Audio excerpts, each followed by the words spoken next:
All right, so this is Helpienaut Meeting number something something. Today is the 30th of month 7, 2019, and that is a crazy date because now that means that the month is over, and I don't know, that makes me feel weird. That makes me feel like time is escaping my hands and like I'm holding on to sand, really. But that doesn't mean that I am sad about what is currently happening with the community and how things are progressing and everything that I believe all of us are learning by partaking of a little Steemian experiment. Where you're listening, if you're listening to this on a recording, you're listening to the voice of Meno, and I think it's going to be Winston. Can you want to say hi real quick, Winston, for the recording? Yeah, hi everybody. That's going to be Winston, and I'm going to ask Winston a bunch of questions. So the conversation might be, oh, look, Wes showed up. So I'm going to ask Wes questions Yo, too. yo, yo. Yo, Wes. All right. Uh, so, yeah, we're going to ask questions. Just ask questions, see what you guys think about the little ideas that I have for today. And we'll go from there. I don't know what this meeting is exactly going to result in, but it doesn't matter because I love the plan of the no plan. It feels natural, and that's the way to do it. So, anywho, to start the little conversation. Sorry. Anka, I can hear you. You cut out a little bit, but I can hear you. Hi, Oh, Anka. okay. The mic might be too close to me. But yeah. Alright. So I'm gonna try to balance it with my girly voice. Oh, and Clay is here too, so. Oh, and Clay's here. Awesome. Oh, there you go. So we have a deep voice here too. Yeah. Well, I'm always here, and you're always there. Well, here's basically the conversation I wanted to bring up today. I wanted to ask you guys, and of course, nobody fight for the right to speak, but I wanted to ask you guys, how do you, in your opinion, so you can answer Wes or Clay or whatever, in your opinion, how does one get over, or how could one work towards getting over the social anxiety? You know, being able to get on the microphone, to have conversations like the ones that we're having now, to be able to connect with other people on the blockchain, you know, like be sincere, be authentic when you make responses, be sincere, be authentic. In your opinion, like Wes, what do you think it's the formula, if there is a formula? And there's a method to my madness, so I'm going to ask you that question first, and then we'll continue. I think mainly educating yourself about what everybody's talking about. And because I think a lot of people don't want to get on the microphone and talk because they don't have a clue what's going on. So if you kind of learn what's going on in the chats and I guess with Steam it, you get more comfortable with everything. So you probably feel more comfortable talking. Yeah, I want to say that that's definitely an element, like not knowing something. If you like, you don't want to make a mistake, like say something incorrect and feel dumb about it. I think that's an element. I think another thing that keeps people from talking a lot is the fact that a lot of people tend to record all these things and they don't want to be on recording a lot because recordings are forever. So they don't want to say something stupid or something that might come back and bite them in the ass in the long run. I Like, also think that when it comes to social media, people are getting too used to like texting and typing and having the time to think about what they're going to say. And when it comes to chat, they feel a little bit on the spot, and they could be feeling a lot of the anxiety just coming on. I feel it that way, but then after just a little while, I feel a lot more in what I'm talking about and a little more comfortable talking.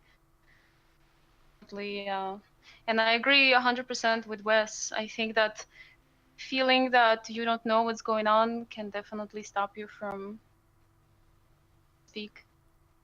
Well, I mean, I think there's two ways to look at that because there's the very opposite of that is very true too. And a lot of times, the most vocal people are pretty much the ones that need to shut the fuck up. So, I want to take it into consideration too. See, but with that, when those people aren't told to be quiet, then it's going to keep people from wanting to actually speak that are going to try to speak for the first time or something like that, because usually those extremely vocal people are like rude ones or ones that would shut that person down that is thinking about speaking for the first time.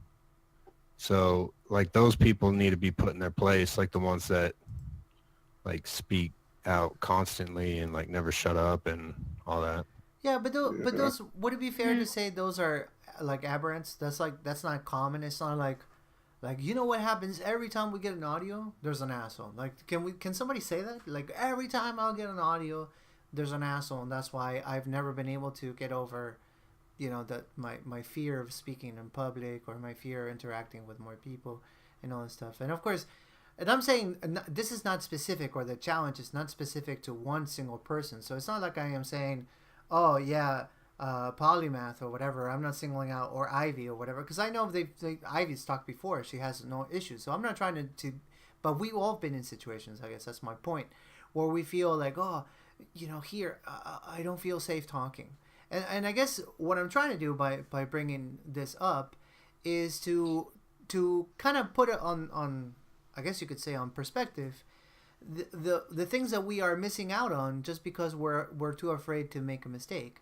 So and also to discuss what does the mistake look like. Meaning, if let's just say hypothetically that I am in some sort of group, and that I speak up, right, and everybody in that room is like a lot smarter than me, and I say something very dumb. What happens then? And I guess that's gonna be my next question. Like, what would happen then? Does Anka? So I think Yeah. I think part of it is also, it's like you say. So if you don't try, you never get anywhere. So, and my experience is that if I get into a group with them who know a lot about something I don't know nothing about, I just ask. Just don't be shy. Just ask, and don't be afraid to be the dummy for a while, because everybody's been that dummy for a while once upon a time. Yeah. I said really stupid stuff. Really I stupid stuff. mean, to me, I it say kind stupid of stuff all the time. like, is this really about like anxiety, or is this about learning how to be assertive in what you want to say? Because It's both, really. I mean, there's like an old saying, right? When everybody's saying the same thing, somebody's not thinking. Basically, I mean, you need the other side of the coin. I think we all have to be willing to question our own beliefs and our own perspective to ultimately gain and grow. And I mean, I think the less firmly we hold on to our own beliefs, the less we have to worry about being wrong. Because like to me, I'm finally at a point where I'm like, fine, prove me wrong. Like, it's fine. Like, I'd love for you to prove me wrong. Next time. But well, I guess my point is this, or what I'm trying to get at is that there is no such thing as a defeat in participation. Not in the sense that I'll give you guys like a complete hypothetical. Let's say that I decide that I'm going to have a conversation with a bunch of, I don't know, like cryptocurrency gurus, like the guys that invented this stuff, and I decide to chip in with my 2 cents with my limited knowledge, and I'll say like something stupid. Imagine, okay, for the sake of argument, that they go like, what's this Minnow guy? Like, what was he even talking? Like, we're like badass developers. This guy's what, like the Helpie dude. What is he like? What is the outcome of such event? What's going to happen? Like, are they going to contact Anka, and Anka the next morning she's going to be, listen, I love you, but this is not going to work. Yeah, I mean, you got told by No, people. I'll tell you what, Mano. I'll tell you what. You know what's going to happen? They're going to thank you. Sooner or later, they're going to thank you because you've given them a perspective they themselves have forgotten a long time ago. So every trade, everything you specialize in puts you in this kind of tunnel of knowledge, and you forget about the other perspectives, if you know what I mean. Oh, So I agree. I agree. the the most famous inventors and geniuses in the world, they're all almost all school dropouts. You know what I would say is if you ever feel like the smartest person in the room, you're in the wrong room. Yeah, I agree. Yes, I agree. that's it. I agree, and it's really difficult. And I'm gonna say this. I'm gonna sound like a jerk, but it's really difficult to respect people that you don't think are smart. You know, and I know it sounds like being a jerk, but I'm just being realistic. Like if you ever been in a situation, and I have, where you think that everybody around you is very dumb, like my old job, it's hard to feel like appreciation for like my old boss. Like I was telling Anka the other day, and this is gonna go in a recording, so I could get in trouble. But I was telling my old boss, he was a high functioning like stupid person. He couldn't understand things that to me were very simple. So it was hard for me to feel appreciation for him, even though I tried, just because I was like, man, like I could do your job like passed out on freaking Percocets, you know, and I could probably do it better. Like it's hard for you to feel that respect. So in those situations where you feel like you are the smartest person in the room, then there's almost no merit to you being outwardly with your opinions because everybody's stupid. And I'm being kind of ridiculous at the moment, but I'm trying to put it in perspective. So like all of a sudden, oh, everybody here is stupid. I'm the smartest guy. I'm just going to talk and say what I think because everybody's stupid. Now, those scenarios are very rare and few in between because all of us have this idea of the self that is somehow distorted, and all of us struggle with a sense of self worth, and that's normal. I think it's possibly a way that we balance out, but the opposite is true. There's plenty of times in our lives when we will be in situations and we will think, oh my God, do I know what I'm doing? Oh my God, am I going to say something dumb? Oh my God, is this going to be recorded? Which is in the case of the little meetings that we have here. And I guess my point, what I'm trying to say, is that the result of a catastrophic event, like meaning, oh my, I said the stupidest thing that I could possibly do in a social instance, it is completely benign. It's just people are probably gonna laugh, and they're not gonna laugh at you. They're gonna laugh with you, and that's it. Like nobody dies, no husband leaves, no wife leaves, your job doesn't freaking fire you. None of that stuff happens, you know. So I guess what I'm trying to say is, if you realize that the fall is not a fall at all, there's no fall, then maybe it becomes easier to embrace the possibility of making that mistake, and if you make it, to even forgive yourself. Yeah, you know what? I said something very silly today, and then I'll laugh, because there is no ultimate negative consequence. And I'll tell you something interesting too about this. That when you do that, when you allow yourself to be flawed and to be that human that sometimes says stupid things and will burp into a microphone one day by mistake, then the people around you also let their guard down and say, oh, you know what, this guy, the person that I'm meeting through the microphone or in a social circumstance on the real meat sack world, is a real human being. He's not, or she's not pretending to be somebody. I'm not being sold a facade. That person is real, and then the connection is made. And when those connections are made, then isn't that what you would call a social safety? Isn't that what you would call being comfortable? So I guess that's my point, because I realize that to a lot of people, the idea of being very vocal, the idea of participating in large groups and, you know, kind of like being, what's it called, the social butterfly, as they say, is terrifying. It's like, what do you mean? I'm going to be surrounded with a bunch of people and the things I do and the things I say. Oh, it's going to be so scary, so scary, so scary. If you do it, there's absolutely no horrible consequence from it. Nothing happens, even if you mess up. I promise you, I've done it. I've made an ass out of myself a bunch of times. I'm still here. Nobody died, and that's how you get over it.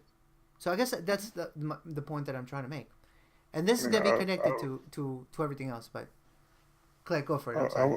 I would say one thing, like whenever you're in these settings, like I tend to avoid speaking in absolutes. Like if you're not willing to accept that you could be wrong and hear something different, like that's probably when you shouldn't be speaking up. Because I mean, like whenever we go into situations thinking that like we have like the only perspective on an issue, like we're kind of setting ourselves up for you know, like that that backlash, right? I mean, ultimately, we shouldn't be expecting other people just to agree with us because we say something. I mean, if people do agree, that's good. But I mean, ultimately, maybe neither person is right. But if you don't speak up and you're only willing to let somebody that you completely disagree with tell, like information to everyone, you're kind of not doing your part either, right? Like you're essentially just letting someone else control the narrative, and then like you may like right now, like I pretty much never give like investment advice to anyone. Like let's put it that way. Yeah. I think you know that, but like right now, I mean, like I'm pretty vocally calling Steam's going down. Now that being said, there's a lot of people, and myself included, that think there's a chance that they could be wrong. But I'm expecting something big one way or the other for sure. You said So Steam is going down?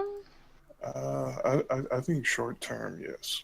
Oh, I mean, I think long term, it's fine. But I mean, I think having all the information empowers people to make smart decisions.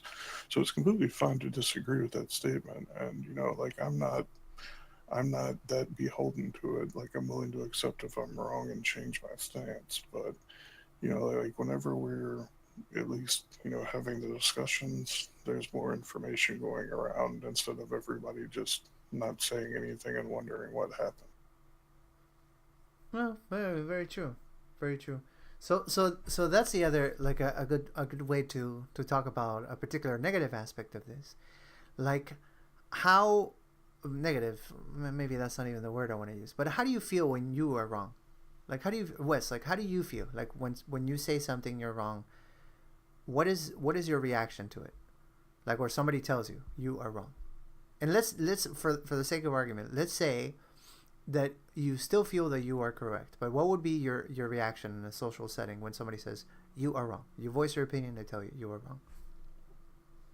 I usually get mad. Why do you If get mad? if I feel I'm correct and they just tell me I'm wrong, Uh-huh. then I'll probably just get mad because I still think I'm right. Yeah, but so okay, that's valid. But let me ask somebody else. Like, what But about you, Winston? I'll try to prove my point though. Yeah, okay, that's valid. What about you, Winston? How do you feel when, like, if somebody tells you you state your opinion about something and they tell you like you're so wrong, like just like that? Yeah, well, What do you? that depends. Uh huh. Depends on the situation. Depends on what's the topic. Depends on how sure I think I am about a topic. A topic, like what Claiborne just said. It's a difficult feat to do what he does, and to almost never speak in certainties. I know I don't know anything for certain.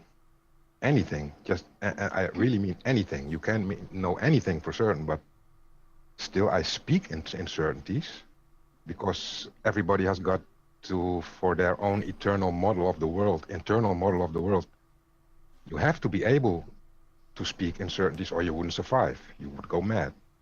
Yeah, I see So what you mean. For the on sake of on functionality. Yeah. yeah, and practicality.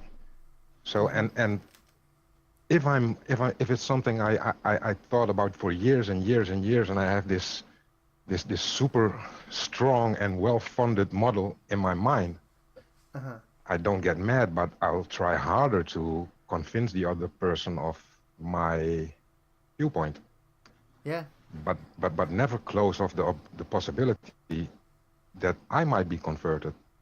It's like um, Claiborne just recently, I think last week, pointed me to something I never thought of before. I forgot about it now, but what it was exactly. But he just gave me a small epiphany, and in all conversations you have with all people, there's these small epiphanies to be had. How Yeah. opposite the viewpoint is.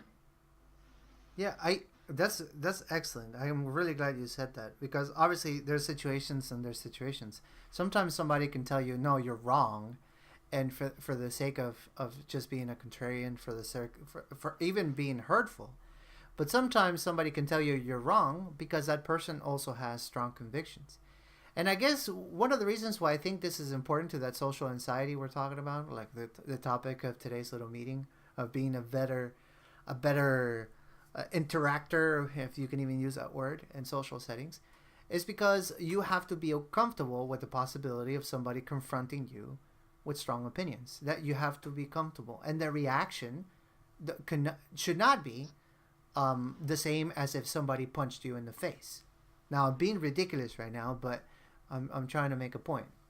The thing of it is, a lot of our ideas, a lot of the things that we believe to be true, especially when they are of the religious realm or when they are of the political realm, and those will be the ones that are the most solidified, let's say, we protect as if they are us.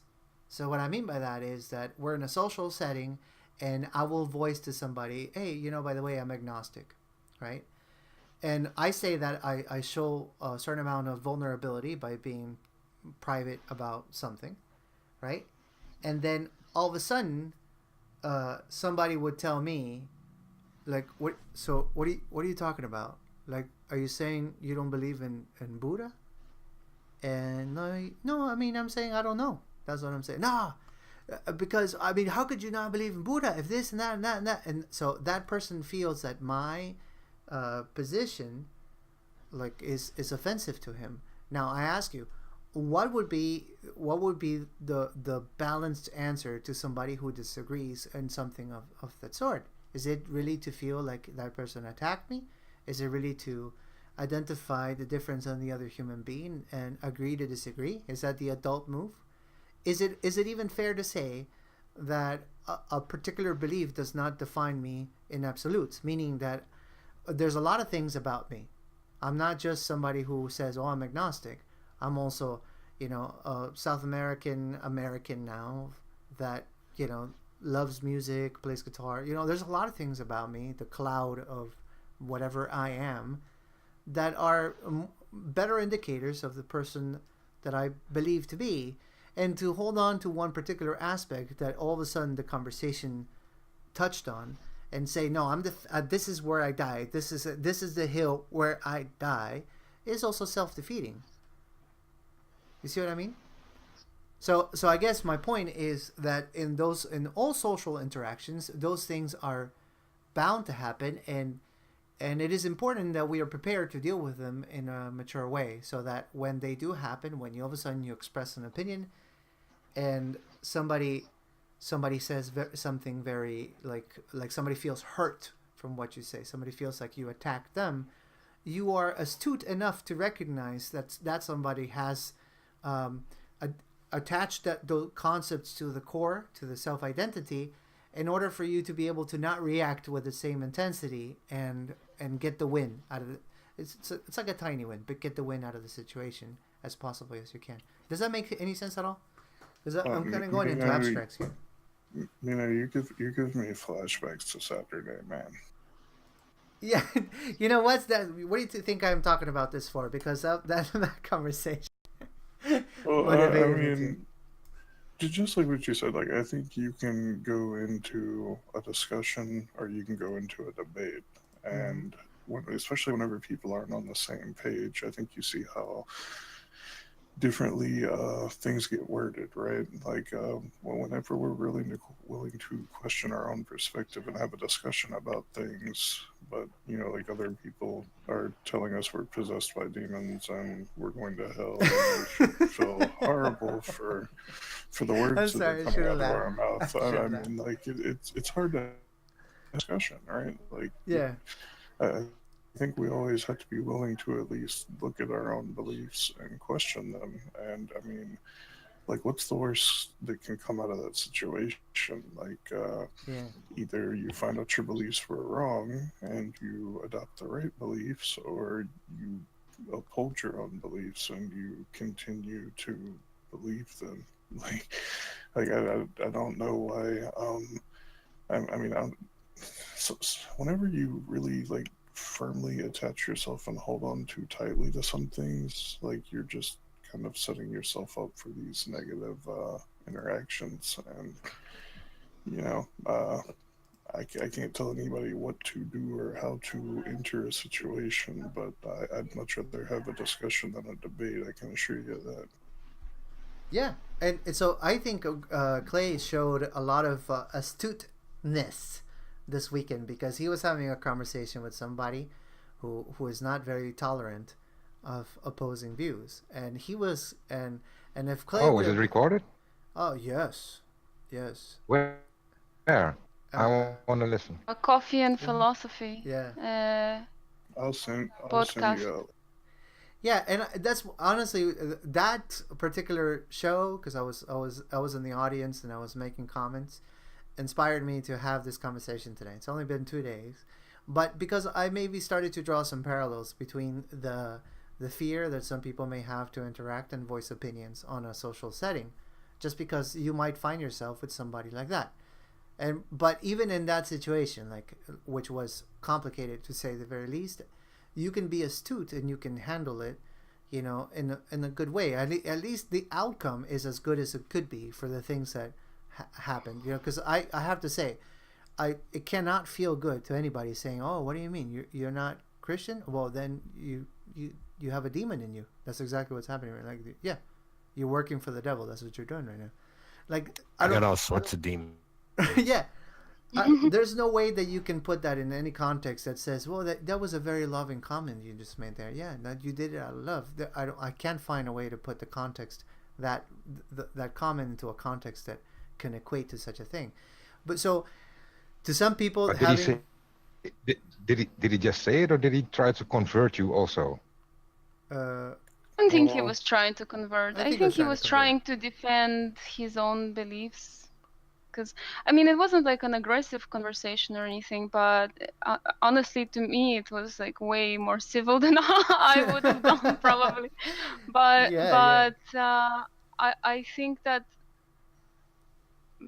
he was he was it wasn't so much that he was defending his beliefs. He was just so certain that in his beliefs, and some of them have kind of a violent connotations. So it's hard to challenge someone that's convinced and with such Yeah, No, that's I hard. want to but say here's toxic ideas. yeah, but even let's put it this way. So let's try to be fair because obviously we all have biases. Let's try to be fair. I think all opinions are welcome to be discussed. I think everybody should feel comfortable enough to say what he or she believes. I think that's important. But I what? think, and especially bad ideas, because if we don't let people voice out the bad Mm-hmm. ideas and also treat them with respect, not respect to their ideas necessarily, but respect to them, so hear them out and talk to them like they're human being, then their ideas will take them into the fringes, and then they will find a cult where those ideas are accepted. Help in any way. Yeah, that's true. But I mean, I guess we're straying away from the focus of this conversation because I don't really want to talk about religion per se. I want to talk about dealing with. I'm talking Mm, about uh any huh. idea that might not be welcomed, and that doesn't have to be religious. It's just a point of view that maybe a minority point of view. But if we don't let Mm-hmm. people that feel in the minority to say what they think is right, um, then they will look for another place where they do agree, Mm-hmm. not make the world better. Yeah, I see what you mean. Um, but just to put this back on tracks, because what this conversation is about is not so much about the guys with the fringy things coming to us, but more um, um, oh, I guess That's something it. I'm happened with Silent. offended. No, something happened with Silent. Can somebody reply to her? I don't know what happened. She's saying she's very upset. Can somebody reply to her in general channel and tell her to come to audio? But Silent Screamer. But Oh, anyways, what I was saying is that I think all of us should be prepared one day to confront something of that magnitude, like to be in front of people or in front of one person that is going to make us uncomfortable. And I think all of us should be able to be smart enough or astute, because I think that word is more fitting, to be able to react properly. I actually made a little video about being a mind ninja, and the whole thing about being a mind ninja, even though I joke about it and all this stuff, I honestly live by that little code, and I've lived by it for years and years, because I believe that in order for one to be able to surf the conflictive waters of life, we must learn to not do full frontal attacks, even more so when we are dealing with brutes. And a brute doesn't have to be a dude, it can be a girl, but somebody that makes us uncomfortable, somebody that makes us feel bad in a social environment. And so I was thinking, and this is going to be one of the little plans that Anka and I were brainstorming about, is kind of doing some tricks or steps or things that I do, and obviously they're not mine. I probably learned them over the years from other people, to get over these little humps, to be able to be more social, to be able to have conversations with other people, create stronger bonds and all that stuff. Now, the idea of this, if we were to do it, if you guys were interested, and we start to, I don't know, make some videos, maybe make some games, and you guys can participate, I'm still coming up with ideas, would be really for us to amass some sort of collection of, you could call them social tools, in order for all of us to be able to create a stronger network. And here's where I'm going to bring everything together so this all makes sense. Because we could effectively see that anybody who is trying to succeed on Steem or something kind of like Steem is somewhat of a social entrepreneur. And that's the word I'm going to start using from now on. And the effectiveness of that person's network is going to be directly connected to the earnings that person could make within the social structure within the community. Does that make any sense at all? So as a social entrepreneur, like if you put yourself in that mindset, if one of your goals is like, oh, how can I network with other people? How could I be of value to so and so person? How can I inject myself into this scenario and bring more value to that situation? How can I get people engaged in some of the things that I'm doing, et cetera, et cetera, et cetera? If you become like a social entrepreneur, you need a bunch of tools. You need a way to break the ice. You need a way to deal with conflict. You need a way to be interesting. You need a way to un-other some people. I don't know. That means like when somebody becomes outcasted, how to bring them back into the group. You need a way to deal with between conflict of two people that are within your group. You need a way to be able to talk about things that you don't understand with sincerity, and you need to be able to be funny in your own way sometimes, because one of the best ways to break the ice is with some humor. You need to be able to be silly. You need to all these little tools, and there are little tricks, and I can't tell you exactly how it is that over the years I've learned them from other people, but I realize that I do them, and Anka points them out. So I'm thinking, maybe we can make this into a game, and maybe we can, between all of us, like do, what is that called? Like brain crowdsourcing, if that's even a term, come up with a tool set for social entrepreneurship. And I think that would be fun. At least it sounds fun in my head, so that people can use them. And we'll learn some more too. I'm sure I'm going to learn a lot from you guys. I concur. You concur? What do you think, Winston? Am I onto something, or am I smoking some expired oregano? Well, both. No, you have to make it a bit more concrete for me, because I'm not naturally not the networking type. You might have noticed. So maybe if I do. That's actually not the impression that I got. Yeah, I got a much more social impression for especially people who participate in the weekly meetings. Like, I think everyone is, me for example, I am trying to take steps to be a little bit more interacting and initiate conversations and stuff like that, because I know I am very comfortable one-on-one, comes to a group discussion, it could be a little bit intimidating. So, and it has to do with the personality. So, for example, um, if you feel that standing is not where you would like it to be, you might feel that there's some judgment passing on you, and you feel a little bit insecure to voice what you have in your mind, even if you have a good idea. So that's something that I've felt before, and I'm just kind of like saying, screw it, come up and say what I have to say. And it might not be the most entertaining or like, a revolutionary thing to say, but I will be there, and I will connect and listen to other people. Yeah, and you're doing a great job too. So keep that up. But Thank you. that's not that's not really what I meant. It's not that I'm not social or not willing to engage, but I'm not like I don't have Twitter, I don't have Facebook, I don't have any of that other stuff.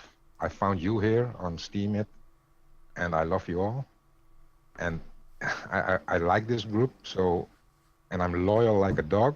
So I'm sticking with you, but I'm not the type that goes networking out of Steam It. You know what I mean? But you don't have to. Like, here's the deal. Like, let me give you a solid example. Like, for everybody who's saying, "Oh my God, Menno's being so abstract right now," I'll give you a solid example. Like, a user in isolation, it can probably make it on Steam, right? And we're talking about Steam specifically. Can probably make the full capacity of the voting power per day times the vote with a reduction of 2%. I think it's every single time you do it. So just for the sake of argument, let's imagine that an account has like $1 vote, and that account has absolutely no interest in bringing any kind of social value, and all that account is going to do is vote on himself, like over and over and over, make comments, vote on himself over and over and over. The amount of work that account would be doing to make an insignificant amount of money is almost ridiculous.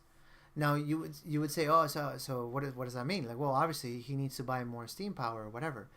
The point I'm trying to make is that a social entrepreneur is able to maximize that particular Steam power that he or she has by offering value to other people, offering a way of interaction, offering a way to reward people that interact with him or her, doing contests, what have you. There's like 1,000 ways. It all depends on how creative you can be, so that people are engaged and people are willing to voluntarily support that particular social entrepreneur.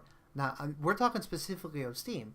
So effectively, the amount that the social entrepreneur could make is not directly correlated with the amount of upvote that this social entrepreneur could have, at least not in a linear way. So what I'm saying is this: once your upvote is $1, then you're gonna make about 5 SBD per post. Once your upvote is $10, then you're gonna make 30. There's no connection. There's no equation somebody can tell me.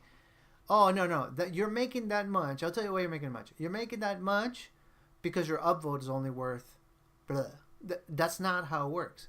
The way that it works is the people that usually get the most votes, and this might piss off some people, are the ones that have been able to have more social worth, a stronger network. Now, some people would say, well, this is circle jerking, I don't like it, this is vote collusion, whatever. That's up to you. You name it, whatever you want, put the label and whatever you want. But the truth of the matter is that it is only through those relationships, it's only through those connections, it's only through those interactions, through keeping people engaged, that the compounding of your particular vote actually happens, because you are voting on other people that like your stuff, they vote on you, and so on and so forth. I can give you a super specific example. There's a girl called Koruskate, really, really awesome chick. She does like videos of makeup and all that stuff. Like, none of that stuff interests me, by the way, but she is awesome. However, if you see the way that she interacts with the people that come to her, she comments, replies to everybody, does a little contest, gives away SBD. She does like little cutesy videos, and she's got like a legion of fans, and she keeps them all engaged. I have never seen Coruscate make less than 35 SBD on any post, and her vote is worth 80 cents. So you would say to me, well, oh, yeah, well, that's crazy because, I mean, does that mean that her vote is not connected to the amount of... Yeah, completely disconnected. I can guarantee that if she had to power down, or we could say this about Papa Pepper, let's switch over to Papa Pepper. I can guarantee that if Papa Pepper had to power down like crazy and his vote would go down to 50 cents, that wouldn't mean that his payouts on his post will go down to $5. That's not what it would happen, because he's created this network around him. He's created all these alliances through different ways that allow him to have some sort of safety. And I know, and I'm doing air quotes, you guys can't see me, but so my point is that in order for you to maximize the amount of steam power that you have and then maximize the amount of growth, yes, you do have to invest time in the content that you make, but possibly it's an 80-20 relationship with 80% of the time you should be investing in developing a really strong network around you in order to maximize results. If you build a really strong network around you, I can guarantee you that it will outpace your payouts, will completely outpace the amount of your upvote. And then what happens is you also start to get a bigger upvote, but it's a consequence of the first action and not the other way around. Yeah, okay, I get it now. You painted a very clear picture. Thank you for that. So, yeah, and that's a field I could use some help in. So then if that's the case, then I think it's a good idea. Show me what you got. Yeah, so I think we can crowdsource this, like information wise. We can come up with like maybe do 1 week. Hey guys, here's what we're gonna do. I'm gonna set aside I don't know, make a game 5 SBD, and we're gonna come up with a way. Everybody's gonna do a post of what's the best way to break the ice challenge. Like, how do you break the ice with somebody new? And so we'll write a post, each one of us. Like, I'm throwing this out there as a brainstorm. How do you break ice with somebody? Do you say, hey, look me up on Discord? How do you do it? Be silly about it, joke, whatever you feel, and share that little knowledge with your fellow Helpinauts. And let's do a little game. And then we vote, oh, you know what, who had the best post about it? So and so. Okay, that's it. That person gets a 5 SBD. Like, for example, I'll tell you who is awesome at breaking the ice like that on Steam, like Serena. Serena makes friends with everybody. Painting angels, for sure. Yeah, so, number 1. like, wouldn't you guys want to know? I would like to know what's her trick. How is it that she recruits so many people? How is it that she's so friendly and goes out there and engages so many? Because I think that requires a certain trick. I don't know the trick. I want to learn the trick. So I have the way that I do it, but I'm interested in seeing how she does. So in the same way. So let's say that Claiborne is like, oh, the way Claiborne does it is with gifts. She blackmails. Yeah. You know, I can tell you, man, the best way is what you do is you go to the new tab, and every new post that gets created, you copy paste a comment that says like, great post, you follow me, ? With some emojis. Dude, like, you'll be set, man. Yeah, but, yeah, of course. He's joking. So whoever's listening to a recording, that is the complete waste of time that builds nothing. Yeah, that was a joke for all. Yeah, no, but I'm saying because if somebody listens to the recording, it might be like, oh, what? That's what I'm supposed to do? Why isn't it I do it all the time. Why isn't it working? I've been doing this for months and it's not working. Those are mostly bots. Because the other day, I'm kind of digressing for a second. The other day, Serena made a post about like she's been scouting people from the new tab. She's been finding really cool people, which is really awesome. She's been leaving comments and stuff. And then she made a curation post about the awesome people that she found. So she used the tag "introduce yourself," saying that she's introducing all these new people. And then she got all this bot spam like, hey, welcome to Steven, welcome to Steven. And she was replying, I'm not new. It's like, so all those spammies are bots. They're not even real people. The worst I ever got was, this is a lesson to everyone, never write about your cat. But that when you mention the word cat, it starts sending you cat facts. and it never stops. if you to like any comments that you might receive, the bot will come back and write about the cat. I remember that. That was funny. So, anyways, guys, I'm gonna think this up and see if we can start this little game and see if together we can be better social entrepreneurs. We can come up with techniques we can do to increase our network effect, and maybe make it into a game. So by the time Friday rolls around, maybe I'll have like a little rough draft of the idea. I'll share a HackMD, and we'll take it by stages. Maybe what I'll do, or what we can do, is create a pool, right? And people can donate to the pool, and then the best social entrepreneur gets to take the pool at the end. I don't know. I'll draw some ideas on a piece of paper and see what you guys think on Friday, and we'll go from there. Because I honestly think that's the best way to grow. It's not so much, oh, how do we trick the bots, or how do we use this, or use this tag, don't use this tag, or write about Steam it because people like hearing about Steam it. I mean, all that stuff is relevant, but up to a point. I think the other aspect of this journey is a lot more important, and a lot better, and your energy is a lot better spent. Yeah, and get a few whales to vote for you. I really wish there were better search tools, and like I've recommended like multiple different ways to do this shit, and for some reason like I'm not in the right circle jerks to actually get anybody to care. But yeah, like let's okay, not to get like overly negative here, but what I'm saying is like we really like that is like our biggest shortcoming as a platform, is like we really suck on content exploration. So like I can pretty much tell you that I wrote a post like the month or two right after we started MSP, and I can assure you that it's nothing different than I would say today whenever I'm trying to tell people how to do exactly what you're saying, right? Like leverage your social value to increase your, like basically like your worth on the platform, right? Yeah, that's exactly it. But like I was thinking about going to try to like actually find this post right now, but I'm kind of like my brain is hurting even thinking of trying to search through 2 years worth of posts to go find this thing. But I'm gonna see what I can do, and if I can find it, I'll link it to you. Awesome, I like it. Yeah, I do Google searches on Google when I'm trying to find Steemit posts, which I think is kind of sad, because the search engine inside Steam sucks. Well, Busy's search engine was working better for a while, but I think as of like a week or two ago, like it's broken. You can only search usernames right now. It's not pulling up articles at all.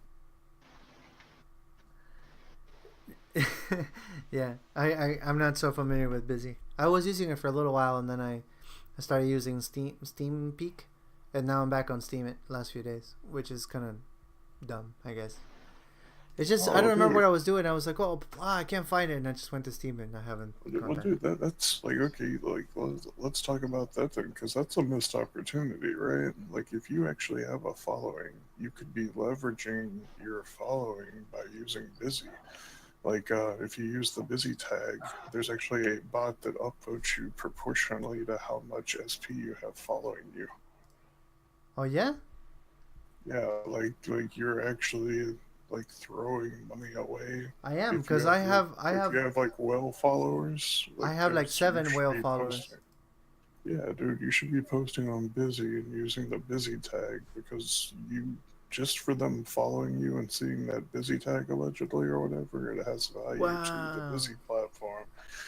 Like if you look, like I get like a $2 to $3 upvote from Busy whenever I use their tag. Like I think at least once a day. Wow. Clay just dropped an amazing golden nugget of information. I had no idea. Does Busy take any curation? Nope. What? Busy does not take benefactor rewards. That's it.